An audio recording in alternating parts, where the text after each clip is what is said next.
Hello everyone, this is going to be a quick review of the Summitar and the Nokton. These two lenses are less than $1,000. The Summitar, you can roughly get one for $500, $300, depending on the condition of the lens. Keep in mind that this is a lens made for the thread mount, so you're going to need an adapter to go into the M mount. This lens is not recommended for the digital cameras because when you collapse the lens, it gets so close to the sensor that when you travel, if you bump the camera, you can actually touch the sensor and you can damage that. So just keep that in mind. You can always set a rubber band or something like that around the lens so that you can actually collapse it, but not all the way in, and that will protect your camera. So that's the only thing about this lens. Alright, so we're gonna compare that to the Nokton, the Voigtlander Nokton 1.5. Both of them are chrome, as you can see.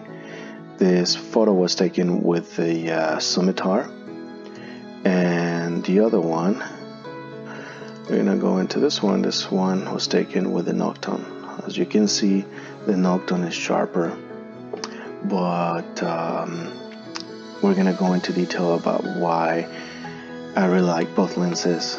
I mean, yeah, sure, one will be sharper, but then the other one gives you a special look.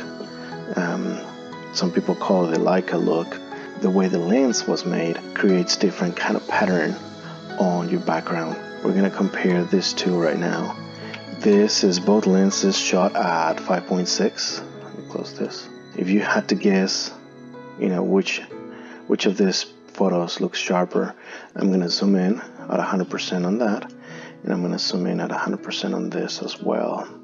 The one lens on the right, it's sharper.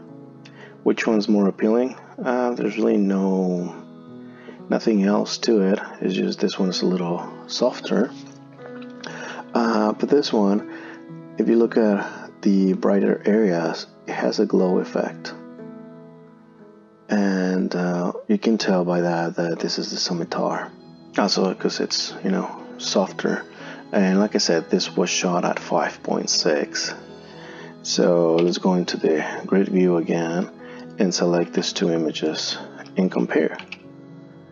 Okay, so we're looking at 100 magnification again. I mean, right away you can see which one's the Summitar and which one's the Nokton.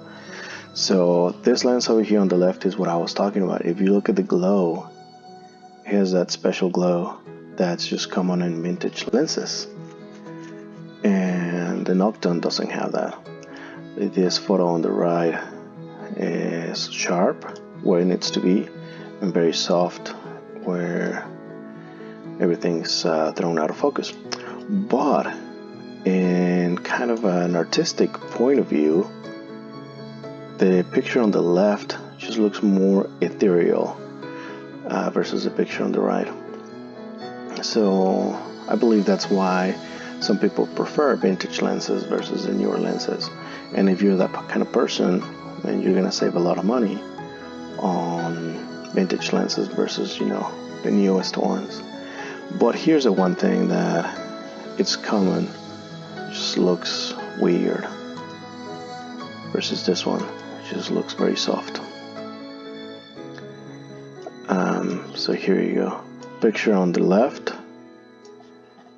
is the Summitar, and the picture on the right is the Nokton. There, you can compare both side by side. And this is wide open on the Summitar, which is f2. And the picture on the right is the Nokton, also at f2. The Nokton can go to 1.5, but just for the comparison, I didn't go all the way wide, because then obviously if you shoot wide open at 1.5, your background will be softer and just smoother. As far as detail goes, and you apply some sharpening to this, these are raw unedited photos. If you apply some sharpening to this flower here in the middle, you will see more detail coming out. Over here on the picture on the right, you already have detail. Alright, let's go into grid view again, and we're going to compare this dog. Compare. And I couldn't get the dog to sit still while I was switching lenses. So we can't really focus on, the individual parts of the dog and see, which one's sharper and whatnot. But what we can do is the areas that are actually in focus. For example, these hairs here, you can see the detail. See over here, you can see the hairs. And obviously that is the Summitar. You see all those patterns. And then over here, it's the Nokton. Obviously, like we were saying earlier, the Nokton appears to be sharper. See, there's more detail. And this is also at f2 on both lenses. And then here you go, your background is actually smoother on the Nokton. The Nokton, I want to say when I bought this lens brand new, I paid about $1,000. The price has come down a lot, and roughly $700 for the lens. I don't think it really matters whether it's black or the chrome. When the lenses came out, the chrome was more expensive than the black one. I just really like the look of the lens on the camera. It just makes it look very vintage, even though it's actually a newer lens. The Summitar, when I got it, it was a little foggy. The lens element was a little dirty inside, so I opened it and cleaned it. And then after that, it gave me really good photos. I liked it, so I kept it. And for the price, I mean, why not? And it's so compact that it doesn't take much space, and it's just really great for traveling. Although that's from the Summitar, which makes it look kind of ethereal. It's a cool look, but maybe that's not what you're looking for. Maybe you're looking for a clean photo, and then if you don't want to spend $3,000 for a little Summilux, just go with the Nokton. It's a great lens. On a future video, I'm going to do a comparison of the Nokton versus the Summilux, so that you can see how close this lens is with the Summilux.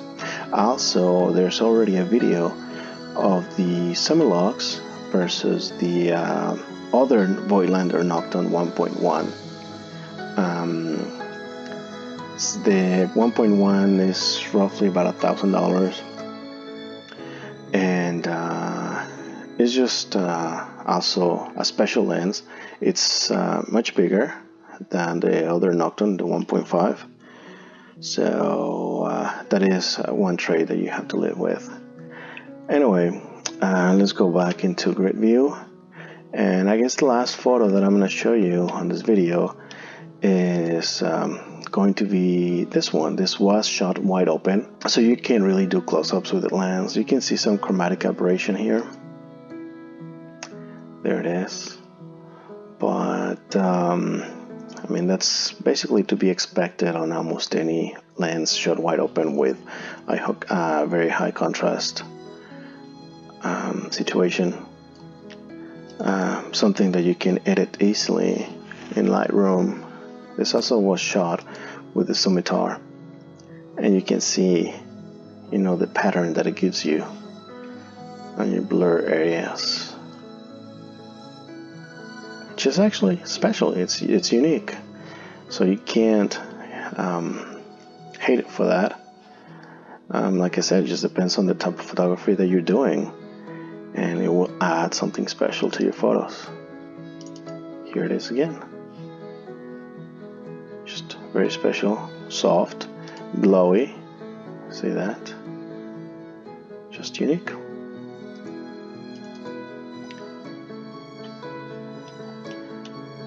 Alright, well, that concludes this review I hope that helped you in different ways. And if you have any other questions, just comment below. Subscribe, don't forget to subscribe. That's how I can actually keep more content coming in. Alright, that's gonna be all for you guys. Cheers.